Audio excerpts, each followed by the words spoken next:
30,000 രൂപ പ്രൈസ് റേഞ്ചിൽ നിങ്ങൾ നല്ല ഒരു സ്മാർട്ട് ഫോൺ നോക്കുന്നുണ്ടോ? അങ്ങനെയെങ്കിൽ ഞാൻ ഹെൽപ്പ് ചെയ്യാം. നിങ്ങൾക്ക് 30,000 രൂപ പ്രൈസ് റേഞ്ചിൽ വാങ്ങാവുന്ന കിടിലനായിട്ടുള്ള ഒരു 5 സ്മാർട്ട് ഫോണുകളാണ് ഈ ഒരു വീഡിയോയുടെ സെലക്ട് ചെയ്യുന്നത്. ഒരു കാര്യം ആദ്യമേ പറയട്ടെ, നിങ്ങൾ ഇപ്പോൾ പുതുതായിട്ട് ലോഞ്ച് ചെയ്ത ഏതെങ്കിലും സ്മാർട്ട് ഫോണാണ് 30,000 പ്രൈസ് റേഞ്ചിൽ എടുക്കുന്നതെങ്കിൽ ഉറപ്പായിട്ടും നിങ്ങൾ പെട്ടുപോകും. കാരണം ഇപ്പോൾ വന്നിരിക്കുന്ന പല 30,000 പ്രൈസ് റേഞ്ചിലെ ഫോണുകളിലും നേരത്തെയൊക്കെ 15,000 രൂപ പ്രൈസ് റേഞ്ചിൽ വന്നുകൊണ്ടിരുന്ന ഫോണുകളുടെ സ്പെസിഫിക്കേഷനുമായിട്ടാണ് വന്നത്. അതുകൊണ്ട് തന്നെ ഫോൺ എടുക്കുന്നവർ ഈ പറഞ്ഞ പോലെ വൈസായിട്ട് വേണം ഡിസിഷൻ എടുക്കാൻ. ഇത്തവണ ഈ വീഡിയോയിലൂടെ മികച്ച ഒരു 30,000 പ്രൈസ് റേഞ്ചിൽ വാങ്ങാവുന്ന 5 ഫോണുകൾ തിരഞ്ഞെടുക്കുന്നു. അപ്പോൾ ഇതിനകത്ത് ആദ്യം പറയാനുള്ള അതിനകത്ത് ഒരു കാര്യം കൊണ്ടൊന്ന് പറഞ്ഞാട്ടെ, ഈ തെരഞ്ഞെടുപ്പിനകത്ത് ഞാൻ തുടക്കത്തിൽ പറഞ്ഞതുപോലെ ഒരുപാട് പുതിയ ഫോണുകൾ കാണില്ല. കാര്യം പുതിയ ഫോണുകളുടെ പിന്നാലെ പോയാൽ സ്പെസിഫിക്കേഷൻ വൈസ് നമ്മൾ ഒരുപാട് വിട്ടുവീഴ്ചകൾക്ക് തയ്യാറാകേണ്ടി വരും. ആദ്യം നമുക്ക് പറയാനുള്ളത് റിയൽമിയുടെ GT7T എന്ന് പറയുന്ന സ്മാർട്ട് ഫോണാണ്. സത്യം പറയാം, ഈ ഫോൺ ലോഞ്ച് ആയിട്ട് കുറച്ചായതാണ്, പക്ഷേ ഇപ്പോഴും ആളൊരു പഴയ പടക്കുതിരയായിട്ട് തന്നെ നിൽക്കുന്നു. 30,000 പ്രൈസ് റേഞ്ചിൽ ഒരുവിധം എല്ലാ സ്പെസിഫിക്കേഷൻ നിറഞ്ഞുകൊണ്ട് നമുക്ക് ഈ ഫോൺ വാങ്ങാം. 6.8 ഇഞ്ചിന്റെ 1.5K റെസൊല്യൂഷനുള്ള AMOLED ഡിസ്പ്ലേ, 120 ഹെർട്സിന്റെ റിഫ്രഷ് റേറ്റ്, മീഡിയടെക്കിന്റെ ഡയമൻസിറ്റി 8400 എന്ന് പറയുന്ന ഏകദേശം 1.7 മില്യൺ ANTU സ്കോർ ഉള്ള പ്രോസസർ, 120 FPS BGMI കളിക്കാമെന്നത് പ്രത്യേകതയാണ്. അതുപോലെ 50 MB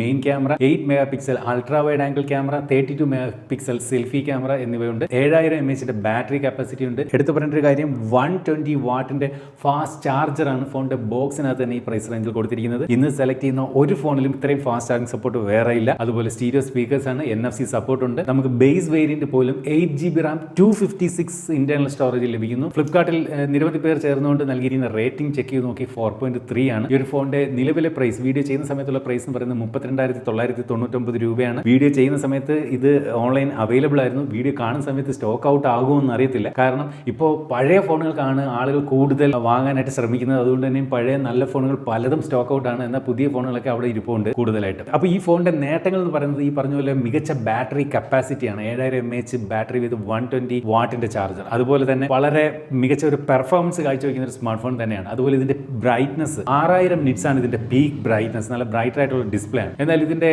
കുറവുകൾ എന്ന് പറയുന്നത് ഈ ഒരു സ്മാർട്ട് ഫോൺ കുറച്ച് ഹെവി ആണ് എന്നുള്ളതാണ്. അത് ഒഴിച്ചു നിർത്തി കഴിഞ്ഞാൽ മികച്ചൊരു സ്മാർട്ട് ഫോൺ തന്നെയാണ് റിയൽമി GT7T. അടുത്തായിട്ട് തിരഞ്ഞെടുക്കാനുള്ള മറ്റൊരു ഫോൺ എന്ന് പറയുന്നത് മോട്ടറോള എഡ്ജ് 60 Pro എന്ന് പറയുന്ന സ്മാർട്ട് ഫോണാണ്. ഓർക്കുക, എഡ്ജ് 70 സീരീസ് തന്നെ ഇപ്പോൾ പല ഫോണുകൾ അതിനുശേഷം വന്നു കഴിഞ്ഞു. പക്ഷേ എപ്പോഴും ഈ ഒരു ഫോൺ ഈ പറഞ്ഞ പോലെ വാല്യൂ ഫോർ മണിയാണ് ഈ പ്രൈസ് റേഞ്ചിൽ. 6.7 ഇഞ്ചിന്റെ 1.5K റെസൊല്യൂഷനുള്ള ക്വാഡ് കർവ്ഡ് ഡിസ്പ്ലേ ഉള്ള POLED ഡിസ്പ്ലേ ആണ് ഈ ഒരു ഫോൺ നൽകിയിരിക്കുന്നത്. 120 ഹെർട്സിന്റെ റിഫ്രഷ് റേറ്റ് നൽകിയിട്ടുണ്ട്. മീഡിയടെക്കിന്റെ ഡയമൻസിറ്റി 8350 എക്സ്ട്രീം എന്ന് പറയുന്ന പ്രോസസർ ഉണ്ട്. ANTU സ്കോർ നോക്കി കഴിഞ്ഞാൽ ഏകദേശം 1.3 മില്യൺ അധികമുണ്ട്. അതുപോലെ ക്യാമറ സെറ്റപ്പിലേക്ക് വന്നു കഴിഞ്ഞാൽ 50 mega pixel primary, 50 mega pixel ultra wide angle camera, 10 mega പിക്സലിന്റെ ടെലിഫോട്ടോ സെൻസർ, 50 മെഗാ പിക്സലിന്റെ സെൽഫി ക്യാമറ തുടങ്ങിയവയുണ്ട്. അപ്പോൾ ക്യാമറ സെറ്റപ്പ് ഈ പ്രൈസ് റേഞ്ചിൽ ബെറ്റർ ആണ് ഈ ഒരു ഫോണിൽ എന്ന് പറയേണ്ടി വരും, ഇൻക്ലൂഡിംഗ് ടെലിഫോട്ടോ ക്യാമറ. പക്ഷേ ഈ ഇന്ന് നമ്മൾ സെലക്ട് ചെയ്യുന്ന മറ്റ് പല ഫോണിലും ടെലിഫോട്ടോ ക്യാമറ ഇല്ല എന്നുള്ളത് ഓർക്കണം. 6000 mAh ബാറ്ററി, 90 വാട്ടിന്റെ fast charging support, stereo speakers, NFC support ഉണ്ട്. 8GB RAM 256 ആണ് ഇതിന്റെ ഇന്റർണൽ സ്റ്റോറേജ്. സ്റ്റാർട്ടിംഗ് 29,999 രൂപയാണ്. ഫ്ലിപ്കാർട്ടിൽ ഏകദേശം 52,512 പേർ ചേർന്ന് നൽകിയ റേറ്റിംഗ് 4.3 ആണ്. ഇതിന്റെ നേട്ടങ്ങൾ എന്ന് പറയുന്നത് മികച്ച സെൽഫി ക്യാമറ ഈ ഒരു സ്മാർട്ട് ഫോണിനകത്തുണ്ട്. ബാക്ക് ക്യാമറ കൊള്ളാം. അതുപോലെ തന്നെ കർവ്ഡ് ഡിസ്പ്ലേ ആണ്, PLED ഡിസ്പ്ലേ ആണ്. അതുപോലെ ഇതിന്റെ ഒരു കുറവെന്ന് പറയുമ്പോൾ മറ്റ് ബ്രാൻഡുകളുമായിട്ട് കമ്പയർ ചെയ്യുമ്പോൾ ഇപ്പം മോട്ടറോളയ്ക്ക് അപ്ഡേറ്റുകൾ വരുന്നതിന് ഒരുപാട് കാലതാമസം എടുക്കുന്നുണ്ട്. എനിക്ക് ഓർമ്മയുണ്ട്, വർഷങ്ങൾക്ക് മുമ്പ് ഞാൻ ഗൾഫിലൊക്കെ നിൽക്കുന്ന സമയത്ത് ഞാൻ മോട്ടറോളയുടെ ആദ്യകാല ഫോണുകളൊക്കെ വാങ്ങിയിരുന്നു. അന്ന് ഏറ്റവും ആദ്യം സോഫ്റ്റ്വെയർ അപ്ഡേറ്റ് വന്നിരുന്ന ബ്രാൻഡ് എന്ന് പറയുന്നത് മോട്ടറോളയാണ്. എന്നാൽ ഇന്ന് ഏറ്റവും സ്ലോ ആയിട്ട് സോഫ്റ്റ്വെയർ അപ്ഡേറ്റ് വരുന്ന ബ്രാൻഡ് മോട്ടറോളയായിട്ട് മാറിയിട്ടുണ്ട്. അടുത്തായിട്ട് ഉള്ള മറ്റൊരു സെലക്ഷൻ ഫോൺ എന്ന് പറയുന്നത് മോട്ടറോളയുടെ തന്നെ മോട്ടറോള എഡ്ജ് 70 ഫ്യൂഷൻ എന്ന് പറയുന്ന ഫോണാണ്. ഇപ്പം നിങ്ങൾ ഇത് മോട്ടറോള കണ്ട് പിന്നെ എന്താ പറയുന്നത് പേയ്മെന്റ് തന്ന വീഡിയോ ആണ്, ഒന്നുമല്ല. നല്ല ഫോണുകൾ സെലക്ട് ചെയ്യുമ്പോൾ ഇതിനകത്ത് മോട്ടറോളയുടെ ഫോണുകൾ കൂടുതൽ വരുന്നത് അത് എന്താ പറയുന്നത് യാദൃശ്യമായിട്ട് വരുന്നതാണ്. ചില പ്രൈസ് റേഞ്ചിൽ സെലക്ട് ചെയ്യുമ്പോൾ റിയൽമിയുടെ ഫോണുകൾ നല്ലതായിട്ട് വരാറുണ്ട്. അതുപോലെ നത്തിങ്ങിന്റെ ഫോൺ വരാറുണ്ട്. ഇതൊക്കെ ഈ പറഞ്ഞ പോലെ വാല്യൂ ഫോർ മണി ആയിട്ടുള്ള സ്മാർട്ട് ഫോണുകളാണ് എന്നുള്ളത് കൊണ്ട് തന്നെയാണ് അങ്ങനെ വരുന്നത്, അല്ലാതെ മനഃപൂർവ്വം ഒന്നും ചെയ്യുന്നതല്ല. 6.8 ഇഞ്ചിന്റെ 1.5K എക്സ്ട്രീം AMOLED ഡിസ്പ്ലേ, 144 ഹെർട്സിന്റെ റിഫ്രഷ് റേറ്റ്. ഇന്ന് നമ്മൾ പറയുന്ന ഫോണുകളിൽ ഇത്രയും റിഫ്രഷ് റേറ്റ് ഉള്ള ഫോൺ വേറെ ഉണ്ടോ എന്ന് സംശയമുണ്ട്. അതുപോലെ Snapdragon 7S Gen 4 processor, ANTU score വന്ന് ഏകദേശം 1.1 മില്യനകത്ത് അധികമുണ്ട്. 50 mega pixel primary camera, 13 mega പിക്സലിന്റെ ഒരു അൾട്രാ വൈഡ് ആംഗിൾ ക്യാമറ, ഇതിനകത്ത് ടെലിഫോട്ടോ സെൻസർ ഇല്ല. അപ്പോൾ 32 മെഗാ പിക്സലിന്റെ ഒരു സെൽഫി ക്യാമറ, 7000 mAh ബാറ്ററി, 68 വാട്ടിന്റെ fast charging support, stereo speaker ആണ്, NFC സപ്പോർട്ട് ഉണ്ട്. അതുപോലെ 8GB RAM 128GB വേരിയന്റ് 29,999 രൂപയാണ്. ഫ്ലിപ്കാർട്ടിൽ 10,510 പേർ ചേർന്ന് നൽകിയിരിക്കുന്ന റേറ്റിംഗ് എന്ന് പറയുന്നത് 4.4 ആണ്. അതുപോലെ ഇതിന്റെ നേട്ടങ്ങൾ എന്ന് പറയുന്നത് 144 hertz refresh rate, 7000 mAh battery, Pantone validated display ആണ് ഈ ഒരു ഫോണിനകത്ത് നൽകിയിരിക്കുന്നത്. ഇതിന്റെ പെർഫോമൻസ് വൈസ് നോക്കുമ്പോൾ ഫ്ലാഗ്ഷിപ്പ് ഫോണുകളായിട്ട് കമ്പയർ ചെയ്യുമ്പോൾ അല്പം കുറവാണ് എന്നുള്ളത് മാത്രമാണ് ഇതിന്റെ ഒരു ചെറിയ ചെറിയ കുറവ്. അടുത്തായിട്ട് പറയാനുള്ളതും അതിന് മുമ്പ് ഒരു കാര്യം പറയട്ടെ. ഇന്നത്തെ നമ്മൾ ഈ സെലക്ട് ചെയ്ത ഫോണുകൾ 5 ഫോണാണെന്ന് പറഞ്ഞല്ലോ. ഇപ്പോൾ ചിലർ കമന്റ് ചെയ്ത് ചോദിക്കും, ചേട്ടാ ഇന്ന ഫോൺ നിങ്ങൾ എന്തുകൊണ്ട് പറഞ്ഞില്ല, അല്ലെ മറ്റേ ഫോൺ ഇതിനകത്ത് വരാവുന്നതല്ലേ എന്നൊക്കെ ചോദിക്കാറുണ്ട്. അപ്പോൾ ഈ ഒരു സെലക്ഷൻ പ്രോസസ്സ് എന്ന് പറയുന്നത് ഈ പറയുന്ന നമ്മൾ അണ്ടർ 30,000 കുറേ ഫോണുകൾ ഇവിടെ ഇങ്ങനെ നമ്മൾ അതിനെപ്പറ്റി സ്റ്റഡി ചെയ്ത് സെലക്ട് ചെയ്ത് വെച്ചു. ഏകദേശം 10-ലധികം ഫോണുകൾ സെലക്ട് ചെയ്ത് വെച്ചു. നോക്കുമ്പോൾ അതിന്റെ സ്പെസിഫിക്കേഷൻ വൈസ് നോക്കുമ്പോൾ ചിലതിന് NFC ഇല്ല, ചിലത് മോണോ സ്പീക്കറാണ്, അങ്ങനെയൊക്കെയുള്ള കുറവുകൾ കാണുന്നുണ്ട്. അപ്പോൾ അതെല്ലാം എലിമിനേറ്റ് ചെയ്ത് കളഞ്ഞിട്ട് ബെറ്റർ ആയിട്ടുള്ള 5 ഫോണുകളാണ് സെലക്ട് ചെയ്തിരിക്കുന്നത്. അപ്പോൾ ഇതിനകത്ത് മസ്റ്റായിട്ട് NFC വേണം. ഈ നമ്മളൊരു 30,000 രൂപ മുടക്കുമ്പോൾ അതിനകത്ത് ഉറപ്പായിട്ട് ഒരു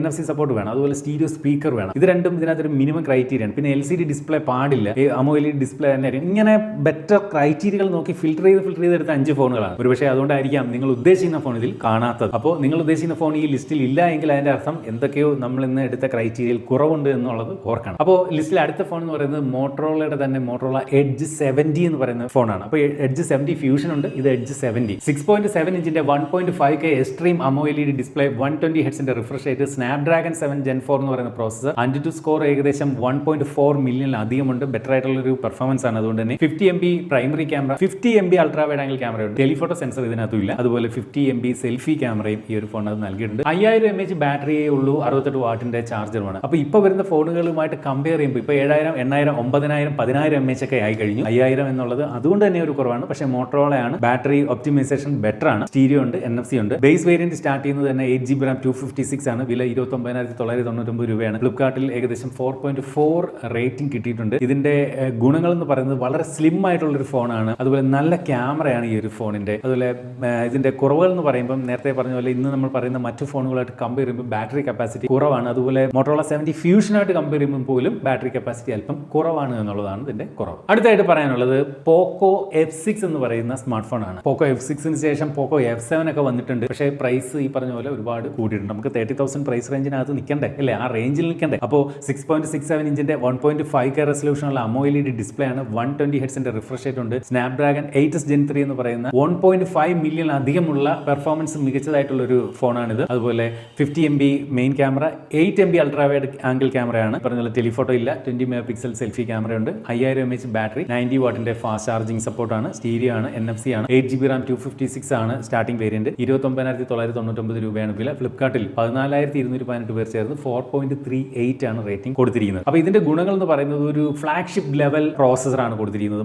ബെറ്റർ പെർഫോമൻസ്. നിങ്ങൾ ഗെയിമിങ്ങിനൊക്കെ നോക്കുന്നെങ്കിൽ തീർച്ചയായിട്ടും ഈ ലിസ്റ്റിൽ നിന്ന് ഈ ഒരു ഫോൺ തന്നെ സെലക്ട് ചെയ്യണം. അതുപോലെ നല്ല വേപ്പർ ചേമ്പർ കൂളിംഗ് നല്ല രീതിയിൽ ഈ ഒരു ഫോണിനകത്ത് കൊടുത്തിട്ടുണ്ട്. അതുപോലെ ഇതിന്റെ കുറവെന്ന് പറഞ്ഞാൽ ഒരു mid range segment battery capacity ആയിട്ടുള്ള ഈ പറഞ്ഞ 5000 mAh ബാറ്ററി ഉള്ളൂ എന്നുള്ളതാണ് ഇതിന്റെ ഒരു ഏക കുറവ്. അപ്പോൾ ഇനി അടുത്ത ഒരു ചോദ്യമുണ്ട്. ഈ 5 ഫോണുകൾ പറഞ്ഞതിനകത്ത് ഞാനാണെങ്കിൽ ഏത് സെലക്ട് ചെയ്യും? എൻ്റെ ആവശ്യമാണെങ്കിൽ ഞാൻ Realme GT 70, Motorola edge 60 Pro, Motorola edge 70 fusion, Motorola edge 70, അതുപോലെ പോക്കോ F6. സത്യം പറഞ്ഞാൽ ഇതിനകത്ത് എന്നെ ഈ പറഞ്ഞ പോലെ എൻ്റെ പേഴ്സണൽ ഇതിൽ എന്നെ കാര്യമായിട്ട് ത്രസിപ്പിക്കുന്ന ഫോൺ എന്ന് പറയുന്നത് ഇതിനകത്ത് മോട്ടറോളയുടെ എഡ്ജ് 60 Pro ആയിരിക്കും. കാരണം അതിനകത്ത് ഞാൻ നോക്കുന്നത് അതിനകത്ത് വലിയ കുറവുകളൊന്നുമില്ല കമ്പാരിറ്റീവ്ലി. കുറവെന്ന് പറയുന്നത് ഒരു ജനറേഷൻ ബാക്കിൽ നിൽക്കുന്നു എന്നുള്ളതാണ് ഒരു കുറവ്, അതേ ഉള്ളൂ. അല്ലാതെ ഈ പറഞ്ഞ ഒരുവിധം എല്ലാ കാര്യങ്ങളുണ്ട്. ഈവൻ ടെലിഫോട്ടോ ക്യാമറ വരെ കൊടുത്തിട്ടുണ്ട്. അതുകൊണ്ട് തന്നെ ഞാൻ ആണെങ്കിൽ മോട്ടറോള എഡ്ജ് 60 Pro സെലക്ട് ചെയ്യും. മോട്ടറോളയുടെ ഇപ്പോഴത്തെ സർവീസ് വളരെ മോശമാണെന്ന് ഒരുപാട് പേര് നമ്മുടെ വീഡിയോയുടെ താഴെ തന്നെ കമന്റ് ചെയ്യുന്നുണ്ട്. പിന്നെ ഈ പറഞ്ഞ ഒരു ജനറേഷനൊക്കെ ബാക്കിലുള്ള ഫോൺ എടുക്കുമ്പോൾ ഉള്ള ഒരു പ്രശ്നം കൂടി അറിഞ്ഞിരിക്കണം. അതായത് ഇപ്പോൾ 2 ആൻഡ്രോയിഡ് അപ്ഡേറ്റ് ആണെന്ന് ഇരിക്കട്ടെ, ആൻഡ്രോയിഡ് 15